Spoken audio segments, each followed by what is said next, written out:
Hello everybody, welcome back to another YouTube video. It's been a hot minute since I've been on here, probably months and months and months. We are now in 2020 and I think my last video was maybe in 2019 somewhere.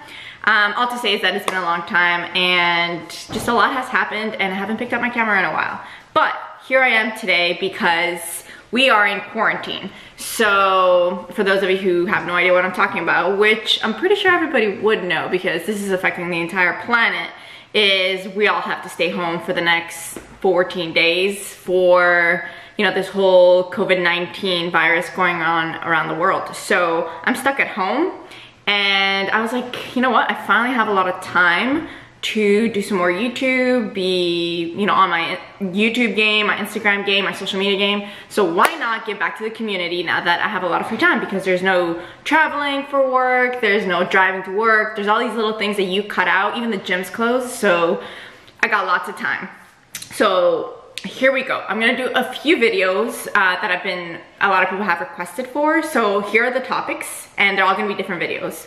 So this one today, I'm gonna talk about when I got laid off in 2016 and the whole downturn from like 2016-17 in Canada, and just a little bit of all the lessons that I've learned. And I kind of wanted to give back because I know we're going through another downturn right now and probably a lot of people watching this video are going to get laid off, including myself. And I just kind of wanted to touch on a few points and give you guys some tips on how to like overcome that, and that it's not the end of the world, even though it does feel like it is the end of the world.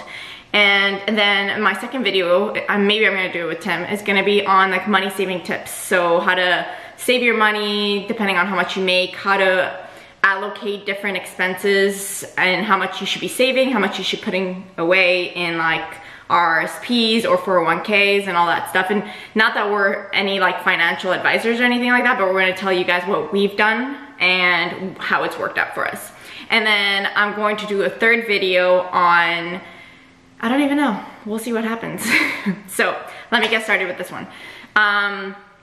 So when 2016 hit, I walked into work one day and I kind of saw it coming because for the last month prior to me getting laid off, we started laying off people left and right in the company. I think total worldwide, there's about 30,000 people that got laid off. And it was just like a matter of time. I had a deep feeling about it, but you know, you don't really want to face reality. You're like, oh, it's not gonna happen to me. More and more people were getting cut at the shop that I was working at. I lost a lot of my operators, some other engineers, and honestly, it's like the worst time because morale is horrible because everyone just feels bad because we all know what's happening around us. Managers getting laid off, all that, escorted out to the door and stuff like that. And I just had a deep feeling that it was gonna happen to me, but you know, you kind of hold on to this like hope of like, no, I'm too good, you know, I'm irreplaceable, like most people think. And yeah, went to work one day and got called in with HR, and I just like, I saw the writing on the wall, like it's my turn. And they gave me a package, which I looked, and they gave me some money, and it was a good chunk of money. So I was like, do I cry? Am I happy? This is good, this is bad. I just lost my job, but I got all this money. So it's kind of like bittersweet. And yeah, you sign all these papers and that's it, you're gone. So they walk you out and you give back your laptop, you give your badge, all this stuff, and you just kind of walk out of there. And I remember going to my car and just like, not really like, you don't know what just happened and you're like, so do I not come back here tomorrow? Like, I no longer have a job. I no longer have income. Like, it sucks. It's the worst feeling on this planet. And I remember just sitting there in my car outside of the shop, bawling my eyes out, just crying. Because it really does make you feel worthless, like you're a nobody, you're jobless, like, I don't know, you feel like you're back on the street, like, that's it. Like everything that you knew about your career, of who you were, what your next role was gonna be, like you have all, at least I did, had all these expectations of what I wanted to do within the company, and I saw myself there for the next 20, 30 years or whatever, and then all of a sudden that was taken away from you really quickly. And what sucked about all of this, and which is kind of what's happening right now, is the whole oil and gas industry in 2016 just dropped. So it's not like in any other circumstance where you get laid off or you get fired and you're like, whatever, I'll go walk across the street and get another job with the competitor. In this point, like, no one's hiring. Everybody around me is getting laid off. So it's like, you have no hope. Like, like, where do I go get a job? There is no jobs. And anyways, I remember just like sitting in my car, bawling my eyes out. I called Tim and was like, I got laid off, I have a package, like just crying. And he was like, you know what, like, just come home. And when I got home, he was like, why are you crying? Like, and he looked at my package and he's like, they gave you all this money. Like, you could do so much now. Like, you've always wanted to be an entrepreneur. Now is your time. Like, you know, like, why are you worried? And I'm just crying because aside from the fact that they give you money and you could survive with it for a little bit and like things like that, is like, all I knew as myself, my identity was through my career. It was like, I'm a field engineer. I'm an engineer. I went to school and like, here I am, and oil and gas was all I've ever known. And I was worried that I was so specific in the career that I had chosen that it's really difficult for me to show other employers that, you know, they should hire me, because I'm so specific to oil and gas and I was so specific to this one division called wireline. So it's really hard to go out back into the world and just show that you're a good engineer, because, you know, you haven't done much engineering outside of this wireline field engineer position. And then also it just, you cry because it feels like a breakup. It feels like, you know, family just did something really bad to you. And then more than anything, I felt like I had given my everything to this company from like, for the last 4 years, because it was about 4 years by the time I got laid off. And I sacrificed myself. I worked, you know, hundreds of hours a week. I did everything for them. I would not work on, like, I would work on days off. I like sacrificed my life. I gave so much to this company, hoping for a reward. And at the end, they just drop you like one day to the next. So you're nothing. You're no longer part of this team.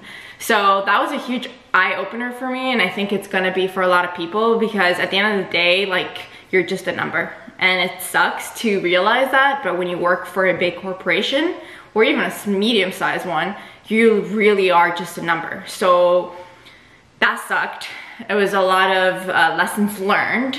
And yeah, I cried for days and days and days until I like told myself, like, what the hell? Are you just gonna like sit here and cry and just not do anything about it? Like, nothing's gonna happen if you just dwell. So I was like, you know, take your time, cry, do whatever you want, but now you gotta focus on like what's next. And I think getting laid off helped me a lot. And you can kind of, looking back when things like this happen in your life, looking back at it now, and even like if it happens to you, looking back on it in like 5 years, you're gonna realize that it could have been the best thing that happened to you. And for me, I took, you know, that week to cry and get it out of my system. And then from there, I just started, you know, like doing things around the house that I never had time for. I learned to cook a little bit more because I was never home. For once, I was able to like enjoy my marriage, because for once I was actually home. I could be a housewife for once and like, you know, enjoy my dogs and like be around the house and clean and cook and all this stuff that I had never really done. And then also like learn. It was a good time to study things that I wanted to study, and you know what was next for me. I wanted to maybe try to do my MBA. I was thinking of opening a dog daycare, which is what I wanted to do at the time with a friend. And then Tim really pushed me to try to look at my entrepreneurial side. It was like, look, you've been complaining for the last couple of years about how you want to be an entrepreneur. Like, now is the time. It's kind of like sink or swim. Like, you're there now, try to do something. And I did. I started tutoring. So I was gonna, I don't even remember what I called it. I think it was like tailored tutoring or something. And started it on Facebook, and then had people add me throughout the neighborhood where I could tutor your kid math and French. And slowly started picking up clients, and I think I was charging maybe like $35 an hour or so. And then within like a couple of weeks, what I was doing all day was just driving around the city of Edmonton and Leduc and just kind of going from house to house to tutor kids, and realizing really quickly that you could actually make pretty decent money by tutoring kids and just like building your clientele. And I really enjoyed it for a little bit, but I realized like it just wasn't my passion. I'm like, it was also like, it was a good way to make money for a little bit, and that's something about me is that like I really don't care what I'm doing as long as I make money. Like I have zero shame, even though I was an engineer, I didn't care about applying to Starbucks. I applied to like the mall, like different stores. I think I applied at like Costco. Like I didn't care. There was no work. There was no engineering work in oil and gas. Everybody was getting laid off, and I didn't care about my degree. I was like, I'm here to work, man. Like, and that's the thing is you gotta put your ego aside of like, oh, I'm a professional and this is all I've done, and you know, and I was like, I don't care. I just need to make some money so that I could, you know, even keep investing at that time, keep investing, keep buying properties. My goals and my visions did not change even though my course did, and my path had changed. My vision was still the same, was I'm gonna get financial freedom, like it or not, and I'm going to find a way, and this could be temporarily. I'm gonna find a job eventually, or I'm just gonna, you know, run a business eventually. So I had applied to all these places. No one called me because I was like, I'm sure they're gonna look at my resume and be like, chemical engineer, Starbucks, like we're not gonna hire this person. She's gonna go back to work the second oil and gas goes back up.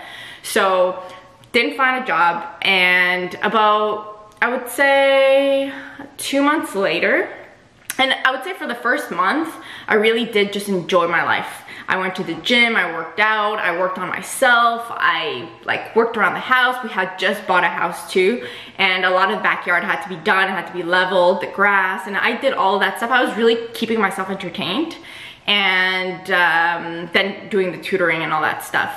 And then about a month later, through LinkedIn, I got a job. I got an interview at Labatt Brewery. It's Budweiser. Basically, they make beers in Edmonton. So they make Stella, Kokanee, like all these beers that you guys probably know about. And I went to the factory and I got an interview and I got the job like the next day. And it was gonna be for like a logistics engineer, and I was super pumped, like, yes, I could go back to work. It's not oil and gas, but at this point I was just really bored and I just wanted to do something, like, you know, something different.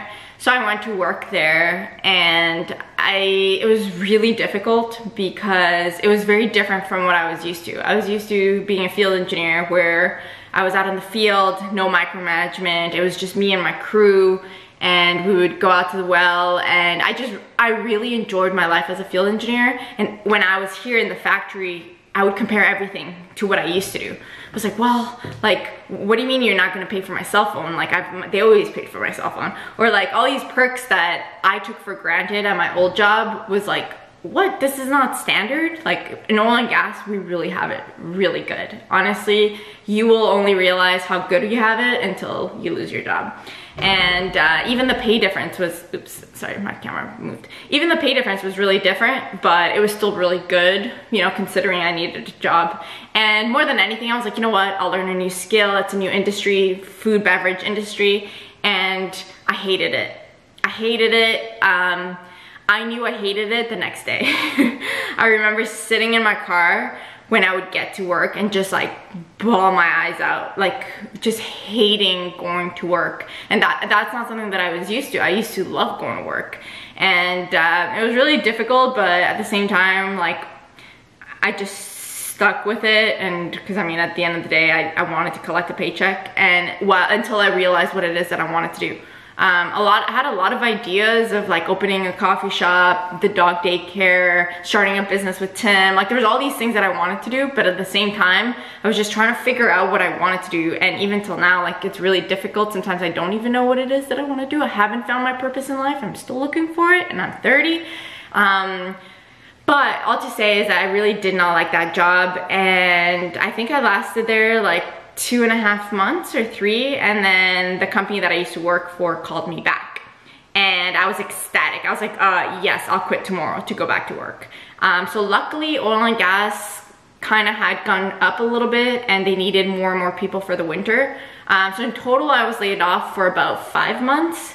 And then what's good about all of this is that because I got laid off, I got called back to go to work, but this time they transferred me to Midland, Texas, which you guys have seen. Like I've been in the US for a long time now. And when I went back to work, I got transferred to Texas. And like my life has changed for the better ever since I did take that transfer to go to Texas. Like the amount of people that I've met in the Permian, the job that I currently have right now, the connections, the people, the podcasts, the like my Instagram, like so much has happened because I got laid off, because my path changed, because I got rehired and they moved me to a new location that I would have probably never gone to if it wasn't for me getting laid off. And like just a lot of things that you kind of learn through going through shit for a while and eating shit for a while. And like more than anything is I realized that you should just never count on your career or your job, and you need to be a little bit more independent and find ways to make money outside of work, because like they don't have your back all the time basically.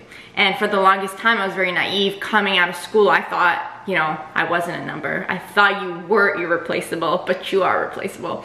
And just a lot of things that I've learned, and I just want to say is I get it. It is like the worst feeling on this planet when you get laid off or when you get fired, because you feel like you've just been let down by like your safe haven, and like the next day you're like I don't go to work and you don't have an income coming in, and it's really like the shittiest feeling on this planet. But all to say is that it will get better. You will find another job. Life goes on.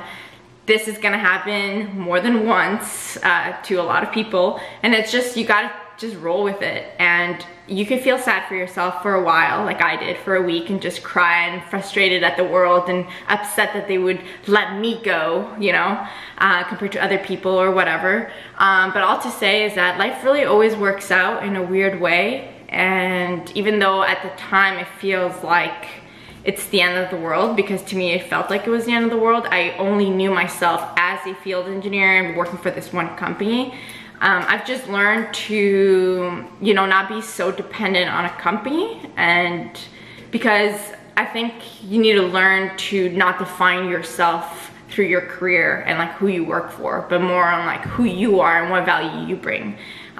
So I know we're going through tough times and it's just gonna get worse. I wish I could say that it's not, but it probably will for the next couple of months. But I'm very hopeful that eventually things will get better. I don't know when that's gonna look, what that's gonna look like, but you know, it's life and there's ups and downs, and we just gotta ride this roller coaster. And a way that I can help you is through the next video, where I'm going to go over like tips and tricks on how to save money and how to maybe start your own little side business, and how to not always depend on a company, because like I said, you're just a number. I don't know if this was useful or not, but it was kind of my experience, and I've read a couple of books and heard other people's stories, and a lot of the times when you get laid off or when you get fired, your life changes drastically, and a lot of times a lot of really great things come out of that. A lot of people have started their own businesses because of that. A lot of people have found other better jobs because of that, and like a lot of positive things do happen because of that. But in that moment and in that week, it really does feel like it's the end of the world. So I get it. Yeah, that's it. That's my story, and I'm just so happy to have gone back to work. And it was a crappy, you know, 4 or 5 months of me being in a job that I didn't really like, but you know, you go back to it afterwards if you're lucky enough. Or I could have, you know, found a really good job that I did really love, and I wouldn't have come back, because that's actually what has happened to a lot of people. They got laid off in 2016, they left oil and gas, and now they love what they're doing. They're like back in Toronto, in a more of a city. They don't work in oil and gas. They're engineers for another division or another industry. Some don't even do engineering anymore. They work in fashion and all this stuff. So it's like, you could do so much more. Your paths can look very different than mine. For me, I really did have a passion for oil and gas, and I just kind of waited for it to, you know, get back up so that I can come back in. So yours could look very different. You could leave oil and gas because like you're done with it, or you could, you know, wait it out a little bit, because things will get back to how they were before, and hopefully a little bit better, but who knows. So yeah, thanks for watching.